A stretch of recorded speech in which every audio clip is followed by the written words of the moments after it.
Rien ne se crée, rien ne se perd, tout se transforme. D'une certaine manière, l'inspiration et la créativité obéissent à cette règle établie par Lavoisier.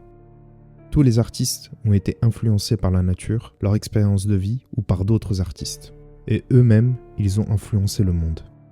La quête vers l'originalité suprême est inatteignable, mais nous invite à un voyage fabuleux, un voyage qui met en lumière l'héritage de notre inspiration, de ce qui nous a fait rêver et peut-être changer à tout jamais.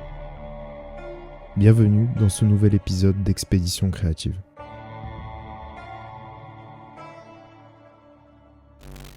En 2022, j'ai eu le privilège de participer au festival de street art de Grenoble. Parmi les bénévoles, un designer à la retraite et amateur d'art me dit « Ce que tu fais me rappelle Moebius. Je n'avais jamais entendu parler de cet artiste auparavant. » Plusieurs semaines plus tard, je me suis décidé à faire des recherches. Laissez-moi vous dire que j'ai pris une claque par ce que j'ai découvert visuellement. Je lui suis infiniment reconnaissant de m'avoir introduit au travail de cet artiste. Jean Giraud, auteur de bande dessinée et illustrateur français, connu sous son pseudonyme Moebius, a d'abord publié sous le pseudonyme de Gir. Je souhaiterais me concentrer principalement sur son art et son dessin, mais permettez-moi de passer brièvement en revue la biographie de ce monument artistique français. Originaire de la région parisienne, Jean Giraud est né en 1938 et est décédé en 2012. Il vend sa première histoire dès l'âge de 15 ans, devenant par la suite l'apprenti de Gigé, pour qui il voue une grande estime. Après un passage rapide aux arts appliqués non concluant, il se bâtit une solide réputation avec la BD Blueberry dans un genre western, paru chez Pilote. Entre-temps, un séjour de 9 mois au Mexique marquera profondément son travail tout au long de sa vie. Quelques années plus tard, il commence à publier des BD sous un autre pseudonyme, Moebius, dans un genre de science-fiction encore considéré comme underground dans les années 60-70. Cette nouvelle approche et ce nouveau genre lui permettent d'aborder des thèmes plus personnels et moins conventionnels. Et puis, malgré tout, moi, une sensation que j'avais qui était qu'à travers ce genre, justement, il y avait la possibilité d'une approche philosophique et métaphysique inédite. Il délaisse progressivement Pilote pour participer à la création de la maison d'édition Les Humanoïdes Associés, qui publie, entre autres, le magazine Métal Hurlant. Ses œuvres, publiées sous ce nouveau pseudonyme, lui valent une reconnaissance internationale. Il participe à la production de Dune de Jodorowsky aux côtés de Giger et d'autres artistes, mais malheureusement, le film ne verra jamais le jour. Ça, c'était vraiment très très frustrant. Il travaille à la conception des équipements d'astronautes pour Alien. Sa BD The Long Tomorrow inspire Blade Runner. Il réalise également une exposition majeure en collaboration avec Miyazaki et collabore également avec Stan Lee, une légende de la bande dessinée outre-Atlantique. Jean Giraud est l'un des dessinateurs français qui a le plus influencé la scène artistique mondiale. Au-delà de l'aspect scénaristique de la BD, ce qui a retenu mon attention dans son travail, c'est son dessin. Pour moi, ces recueils d'illustrations, sans scénario ni dialogue, représentent l'aboutissement ultime de son œuvre tout au long de sa vie. La découverte de la faune sur Mars et 40 jours dans le désert, ainsi que ses illustrations de l'ouvrage La parapsychologie et vous, occupent une place particulière parmi mes sources d'inspiration.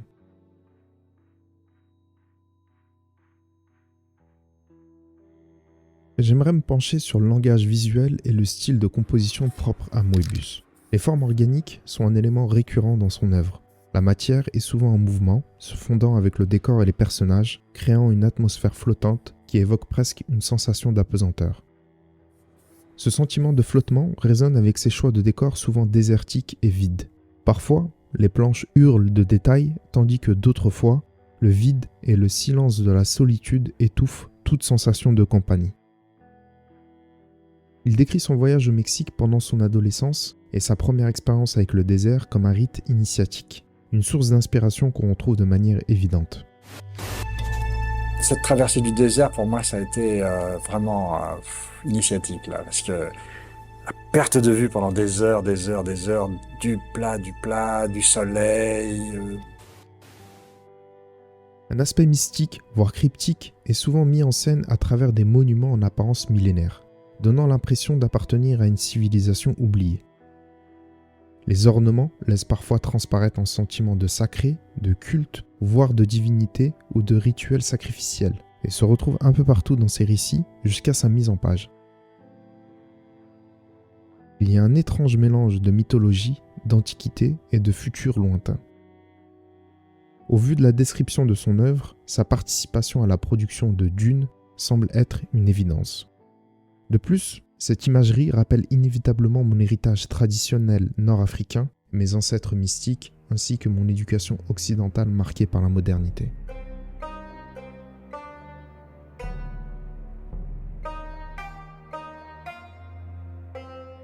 Pour moi, le premier critère pour évaluer le travail d'un artiste est son authenticité.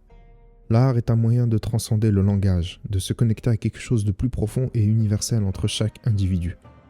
Le rôle de l'artiste est de créer des passerelles d'échange à travers ses œuvres.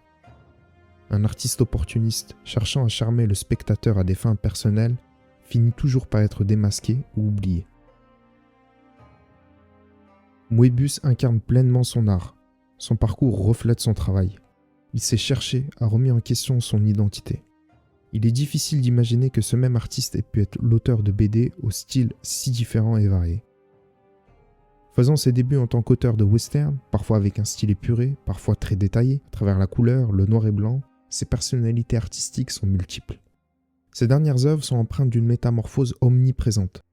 La matière est en gestation, en mouvement, en fusion. Les personnages se fondent dans les formes. Paradoxalement, sa quête de soi et d'identité, l'ayant mené vers divers horizons, deviendra elle-même l'élément central de son travail, comme s'il prenait plaisir à voyager intérieurement, sans jamais déterminer une destination.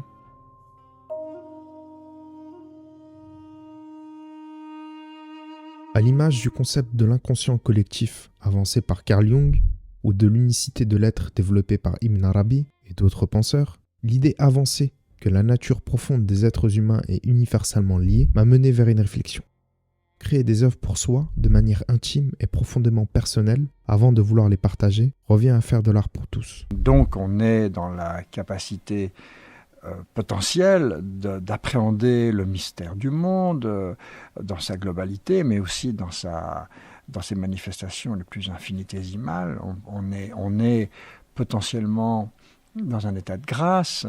C'est une question d'effort, de tension interne pour que cet état soit, disons, relié alors à l'autre partie qui est la communication et la normalité, la communauté des esprits, qui fait que au fond, on est tous les mêmes, on est tous pareils.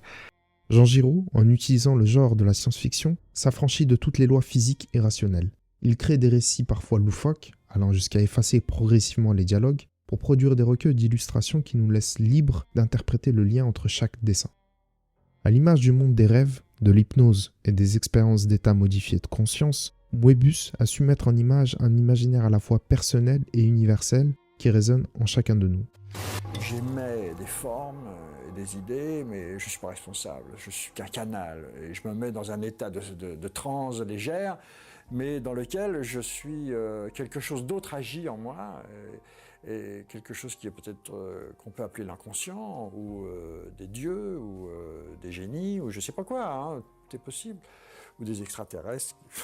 Tout est possible. Ses connaissances techniques en dessin, approfondies et perfectionnées avec le temps, ont laissé libre cours à son imagination sans limite, sans cohérence, tout en gardant un ADN propre, un pur génie créatif. Il est même allé jusqu'à explorer les fantasmes et les dérives sexuelles de la nature humaine à travers des œuvres beaucoup plus confidentielles. Malheureusement, je ne fais pas partie de la génération ayant connu Jean Giraud au sommet de sa gloire ou durant les heures de succès de Métal Hurlant. Bien que le genre de la science-fiction soit devenu majeur à notre époque, Jean Giraud fait partie des pionniers de ce courant et a inspiré des œuvres majeures et cultes. Il a été un modèle créatif pour de nombreux artistes, dont moi-même. Et je ne pense pas être le seul artiste issu du graffiti à avoir été touché par son œuvre. Il suffit de prêter attention pour voir l'aura de Moebius dans le travail des artistes actuels. Il est essentiel de reconnaître le talent et l'autorité de ses aînés et de faire preuve de modestie en acceptant l'idée que nous ne réinventerons pas le dessin et la peinture seuls, mais plutôt en œuvrant dans un cycle d'héritage transmis de génération en génération. J'aime partager mes inspirations dans l'espoir qu'elles nourrissent aussi votre créativité et qu'à votre tour, vous puissiez inspirer nos descendants.